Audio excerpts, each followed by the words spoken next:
Hello! അപ്പോൾ എല്ലാ കൂട്ടുകാർക്കും നമസ്കാരം. വിജീസ് കാസലിലേക്ക് എല്ലാവർക്കും സ്വാഗതം.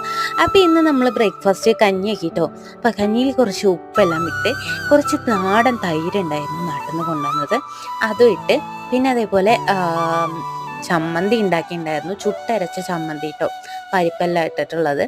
പിന്നെ മുളക് വറുത്തതും പപ്പടം വറുത്തതും എല്ലാം ഉണ്ട് കേട്ടോ. അപ്പോൾ അതാ കുറച്ച് ചമ്മന്തി എടുത്തിട്ട് ഞാൻ കഞ്ഞിയിലേക്ക് ഇട്ട് കൊടുക്കുന്നുണ്ട്.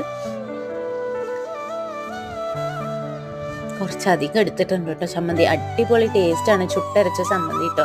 അതിൻ്റെ റെസിപ്പി വേണ്ടവരൊന്ന് കമൻറ്റ് ചെയ്യുക. പിന്നെ അതാ നമ്മൾ ഉണക്കമുളക്, മറ്റേ ചുട്ട മുളക് ഉണ്ടല്ലോ, വറുത്ത മുളക്, അത് നമ്മൾ പൊടിച്ചിടുന്നുണ്ട്. പിന്നെ ഒരു കഷ്ണം മീനും ഇട്ടിട്ടുണ്ട് കേട്ടോ. പപ്പടം ലാസ്റ്റ് കഴിക്കാമെന്ന് പറഞ്ഞിട്ടാണ്. എന്നിട്ടൊന്ന് നന്നായി മിക്സ് ചെയ്തിട്ട് ഒന്ന് കഴിച്ച് നോക്കിട്ടോ. അടിപൊളി ടേസ്റ്റാണ്. നിങ്ങൾക്ക് രാവിലെ കഞ്ഞി കുടിക്കാൻ ഇഷ്ടമുള്ള